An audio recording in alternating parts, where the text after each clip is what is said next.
তো বন্ধুরা, আজকের ভিডিওতে আমরা শিখব, তোমরা হয়তো ভিডিওতে দেখতেই পাচ্ছ যে শতকরা লেখা আছে। তো শতকরা অঙ্কই আজকে আমরা করব, মানে তার বেসিক্সটা, ঠিক আছে? পার্সেন্টেজ আমরা শিখবো, এই যে বেসিক্স লেখা আছে বেসিক্সটা আমরা শিখবো, মানে শতকরা অঙ্ক কিভাবে প্রথমে স্টার্ট করতে হয়, কোথা থেকে শুরু হয়েছে, কিভাবে করতে হয়, এই বেসিক্সটা তোমাদেরকে প্রথমে জানতে হবে, না হলে তোমরা বড় বড় অঙ্ক করতে পারবে না, ঠিক আছে?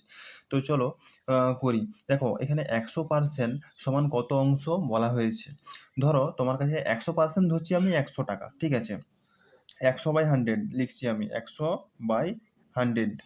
তো ধরো তোমার কাছে 100 টাকা আছে, তা আর পার্সেন্টেজ থেকে অংশ করার জন্য তোমাকে ওই নিচে পার্সেন্টেজ লিখতে হবে, ঠিক আছে? তবে তোমার কত অংশ হবে সেটা আসবে। তো 100% সমান কত অংশ, 100/100 লিখবো। তো 100 100 কেটে দিলাম, 100 তাহলে কত থাকবে? নিচে একের কোনো দাম নেই, ঠিক আছে? উপরে একের দাম আছে। তাহলে এখানে আমরা কেটে দিলাম, তাহলে থাকবে আমাদের 1 অংশ। তো এটা সত্যি যে আমি 100 টাকার যদি আমি 100% করি তাহলে 1 অংশই তো হবে। 100 টাকার 100% মানে 1 অংশ। তো 1 অংশই আমাদের হবে। তারপর দেখো 50% সমান কত অংশ? 50% সমান কত অংশ? 50/100 হবে অবশ্যই। 50/100, ঠিক আছে? 100 টা আমাদের লিখতে হবে, কারণ আমাদের যেহেতু পার্সেন্টেজে করছি, তাই আমাদের 100 টা এখানে লিখতে হবে। তো এখানে দেখো 50% সমান কত অংশ? 50/100 লিখলাম। এখানে দেখো, এটা যদি আমরা কাটাকুটি করি, 50 একে 50, 50 দুগুণে 100, তাহলে কত হচ্ছে? 1/2 অংশ। এখানে 1/2 অংশ কি করে হলো? এখানে দেখো, আমি ধরো 100 টাকাকে আমি 50, মানে দুভাগ করলাম। 50% আর 50% এ কত হয়? 100 হয়। তাহলে আমি দুভাগ করলাম। তো এই 2 নিচে থাকবে। আর আমি যেহেতু 50% নিচ্ছি, মানে 100 টাকার থেকে আমি 50% নিচ্ছি, সেটা উপরে থাকবে। কভাগ করছি, 100 টাকাকে দুভাগ করছি, সেটা নিচে থাকবে। আর কভাগ নিচ্ছি, সেটা আমি উপরে থাকবে। ঠিক আছে? তো এইভাবে আমাদের এই পার্সেন্টেজ থেকে কত অংশ, ঠিক আছে, এটা আমরা বার করতে পারলাম। তারপরটা দেখো, তারপরটা কি বলা হয়েছে?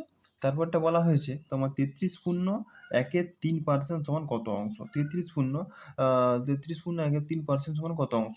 এটা দেখো, এই যে 33 আর 3 আমি গুণ করব, কত হবে? 99। 99 আর আমাদের যে উপরে যে সংখ্যাটা আছে সেটা আমি কি করব?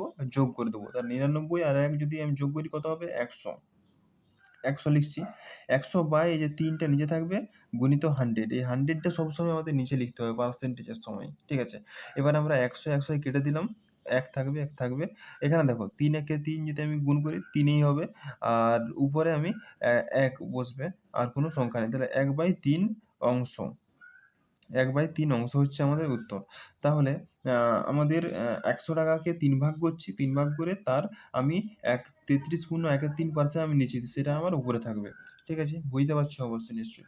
তারপর দেখো 25%। 25% মানে কত? 25/100। 25/100। এবার যদি আমি কাটি, 25 একে 25, 25 4 এ ১০০। তাহলে কত? ১/৪ অংশ। হ্যাঁ? এটা তোমরা বুঝতে পারছো। এখানে দেখো, আমি ধরো এই সব অঙ্কগুলোর ক্ষেত্রে আমি ১০০ ধরছি। 25% এর ১০০ টাকার 25% কত? ১/৪ অংশ। মানে ১০০ টাকাকে ৪ ভাগ করছি, 25%, ঠিক আছে? ১০০ টাকার ১০০% হচ্ছে ১ অংশ। তো তার 25% মানে হচ্ছে ১/৪ অংশ। ঠিক আছে? তারপরটা দেখো। তারপরেরটা বলছে 20% সমান কত? এইটা সেম, তোমরা নিজেরাই পারো। 20/100। এবারে 20 একে 20, 20 ৫ এ ১০০। তাহলে কত হচ্ছে? ১/৫ অংশ। বুঝা গেছে? তারপরেরটা দেখো, ১৬ পূর্ণ ২ এর ৩। এখানে কি করবে? এই ১৬ ৩ এ কত হয়? ৪৮, গুণ করতে হবে। ১৬ ৩ ৪৮ আর তার সাথে ২ যোগ করতে হবে। উপরে যে সংখ্যাটা আছে সেটা যোগ করতে হবে। তাহলে ৪৮ আর ২ কত হবে? ৫০। তাহলে ৫০ বাই এই যে ৩ নিচে থাকবে, বা গুণিত 100। এবার আমরা কাটাকুটি করব। ৫০ একে ৫০, ৫০ দুগুণে ১০০। ১ উপরে থাকবে, আর নিচে ৩ আর ২ যদি আমি গুণ করি ৬ অংশ। এখানে দেখো, এখানে আমরা কি করছি? ওই ১০০ টাকাকে আমরা ধরো আমি ১০০ টাকার ১৬ পূর্ণ ২ এর ৩% সমান কত অংশ হবে? সেটা আমাদের কত অংশ হবে? ১/৬ অংশ হবে। ঠিক আছে? মানে ১০০ টাকাকে ৬ ভাগ করছি, তার ১ ভাগ। ঠিক আছে? ৬ ভাগ যদি আমি করি কত হবে? ওই ১২.৫ করে হবে। ঠিক আছে? 12.5 12.5 করে হবে। তাহলে 12.5 1% হচ্ছে 12.5, ঠিক আছে? 1% মানে 12.5, আর নিচে 6 হচ্ছে আমি 6 ভাগ করেছি ৳১০০ কে। তারপর 10%, 10% মানে হচ্ছে 10/100।